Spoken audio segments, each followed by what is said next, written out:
Hi gang. I'm starting to believe that the younger people are, from my POV, the more entitled some become. I dunno.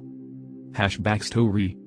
I'm a retired IT guy who still kept tabs with his old workplace, simply because I really enjoyed working there and there was a solid mutual respect between the owners and the staff. So I basically told him that while I am retired I wouldn't mind lending a helping hand every once in a while should the need arise. However, don't overdo it. This year has turned into a weird year so far, but I can fully understand why they were having some issues, especially in this particular case. Anyway, I need to be a little careful with my write-up, but I also really need an outlet, so let's see. An ancient inventory system. Wednesday evening I finally got home with enough free time to try the recently released update for GTA 5, and just as I was being called in-game my real cell phone also goes off. It's my former boss who was very apologetic, but they had a major issue. One of their, more specific clients called out for help because their automated inventory system had stopped working. They could cope, it wasn't an immediate emergency, but this was still a major problem because this was costing them big money. The main issue was that this particular client was still mostly using Windows XP. And we're still using our older automated inventory system which was co-developed by yours truly, in Java, using NetBeans as the main interface. For those who don't want to read too many details, skip the next part until the next header and just keep in mind that in computer terms, this was ancient history at work. My company had already moved on towards other solutions. For the geeks amongst us, NetBeans is, a very impressive IDE, definitely back in the days when I still used it, and NetBeans is an environment fully dedicated to Java development. The cool part was that NetBeans wasn't just an IDE. It was also a platform which you could use to build your own applications on. See, building a functional piece of software is one thing, building the interface to help the users to actually use all this, that's another thing, and more than often worthy of a study in itself. Considering that our software was going to be built on Java, the choice was simple. Also considering that NetBeans was an open source project, so we were free to pick up on the codebase, even for commercial usage. In the meantime the whole thing has been ported towards ASP.NET, which basically means that we have client software, developed with C#, which is in constant contact with the server component where all the actual data is stored, powered by ASP.NET. This is provided in two options. If you already have an internal Windows server which also uses the Microsoft as web server/platform, then our software can easily be deployed on that. However, if you don't have a Windows server or don't want to address those costs, then we also have a free BSD solution, powered by the Mono project. Mono is an open source project fully catered to providing ASP.NET solutions without all the added costs for a Windows server, or optional as license. Unrelated to the story, but I had to share, not to show off, but even today this makes me so proud. My former bosses, the owners of the consultancy firm, were former IT heads, geeks themselves, and they realized all too well what amounts of work we'd be saving up on by using the NetBeans infrastructure. The licenses were studied, and when everything cleared and the prototype turned into a huge success, my former company made a huge donation to the NetBeans project. Made me so darn proud to be working there. These guys recognize effort, which is one of the reasons why I still kept in touch with that place. Arnhem, we have a problem. Yeah, I agree that Houston sounds much better, but it is what it is. What do you mean, pushing your luck? Smile. Anyway, one of our oldest clients were still using Windows XP because they reasoned that, why spend so much money on upgrades when everything works just fine? Eventually my former work stopped supporting the Java version, but because everything still worked. For the non-geeks amongst us, Windows XP EOL'd around 2014, see, this link docs.microsoft.com web link. And it's 2022 now at the time of writing. So the client called my former company because their main inventory server, running Windows XP, stopped working, and they were somewhat desperate because all their usual hardware providers told them, upgrade to Windows 10, but that left them with the main question, will this software still work? Just for the record, they got multiple offers to help with the transition from us in the past. Rumor has it that at one time my former bosses offered them an insane discount, equals it would have cost them money, just to make sure things went smoothly. But it still works? Nah, that's not needed. The problem at hand? That NetBeans solution is ancient. We're talking back in the days before Apache took over that project. I just googled for it, but this www.infoworld.com web link seems like a good source of info. And all the original developers who worked on that had long left the company. The only person they still had in their sights was me. As such, I got contacted and was asked if I would be willing to go over there and see what could be done. See, even if they did upgrade things, it still left a huge issue, extracting all the customized functionality out of the Java software and then rewrite that to be used with the web interface. Make me some damn coffee, you.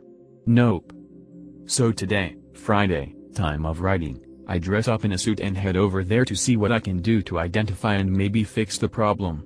I arrive around 1300 hours, no way in heck that I am going to give up my morning sleep over this, and I am greeted by the manager.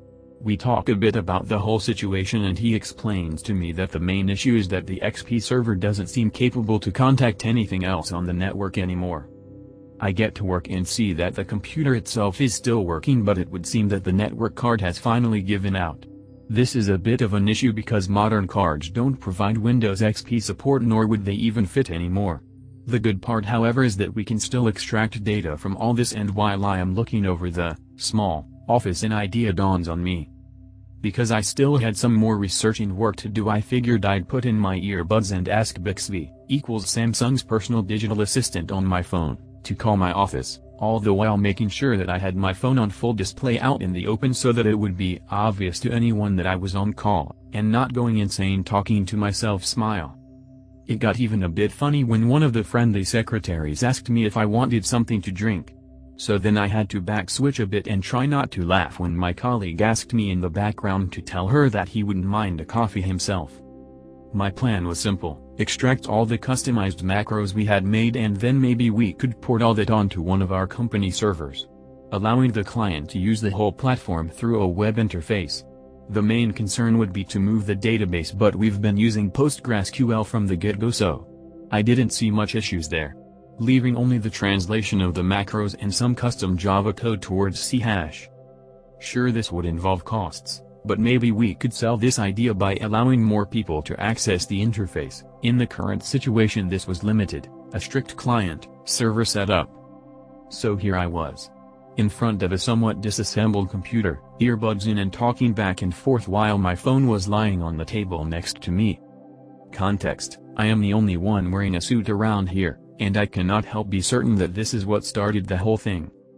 My talk with the boss had just ended and I decided I'd keep my buds in for now, also because I had a radio app still open on my phone which responded the moment I touched my right bud. Boney M. Note: I did make sure not to overdo it, it was background music at best, I could hear everything around me. The entitled CEO. Next moment, someone also wearing a suit enters the room and he's immediately greeted by the manager, who also showed me around. It was also at this time when I found an USB stick which actually worked on this PC. Great. That will help to make a most recent backup, so I fire up cmd.exe and make sure the database is shut down. Once I'm sure, I start a copy process on the same command line environment. Then I suddenly hear it: "EU. Support guy, get me a coffee." I look up and see the guy, who looked to be in his 30s, look at me with expectation. The manager, immediately seeming to realize what is going on, responds, "I'll get you a coffee right away, sir," but he stopped. "No, I want him to do it." The guy goes, "Sorry, can't help you. I'm busy and don't work here," I respond. "What?" I said, "Get me a coffee, now," the guy retorts with an obvious smug look on his face. It was then when I knew this was not going to end well. Smile, and know what? I couldn't care less either. Not my job, why not get it yourself? I respond while also starting to round a few things up. I was definitely going to push this, but I wasn't going to blow up the whole project over it either. As I expected, I am your boss. When I say that I want you to make me a coffee, you make me a coffee, understand? The idiot even slapped the table to get his point across. Okay then, game on, you're not my boss, so get your own damn coffee, I tell him, while also giving more priority to the cmd.exe process in order to, hopefully, speed up the copy process a bit. The guy obviously did not appreciate someone talking back to him like this. The manager tried to intervene, but after a bit more talking back and forth I was told, "I am the boss around here, you stupid idiot, either get me my coffee or piss off and get the F out of my company." All translated from Dutch, but the F was definitely a thing here. "Suits me just fine, can I get your signature on that you demand me to leave?" I ask while handing out my worksheet paper, and for sure, thing idiot, he tells me when signing. I immediately secured the document and packed up my stuff. "Thank you, good luck with your broken inventory system and have a great weekend," I tell him while I put on my coat. "Wait, what?" he goes. "It's what I've been trying to explain," the manager goes. He's the contractor who is.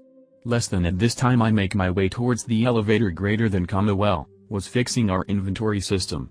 The company told me he's the only one who still knows. The door to the office room closes and that was all I heard. I get onto the elevator and much to my surprise I'm met with a red, out-of-breath, CEO who is looking very apologetic as soon as I exit, =edit, sorry. The moment I see him I tell him, "You'll have to make a new appointment." He starts down talking the whole thing without even bothering to say the magic word. Seriously, had he apologized then and there? But nope. So I reach the exit, turn around to face him and tell him once again, "Sorry, this fucking idiot is going to do exactly what you wanted me to do. Not my problem that you're too stupid to make your own coffee," and with that I left. Outside I immediately called the boss, who was in full support of my decision actions. I was a bit worried about that part, to be honest, and he agreed. They can make a new appointment. This is going to be interesting because the only day I can make this work is Friday next week. No way in heck that I am going to give up my weekend, and I have more important stuff to do next week. == TL, drive.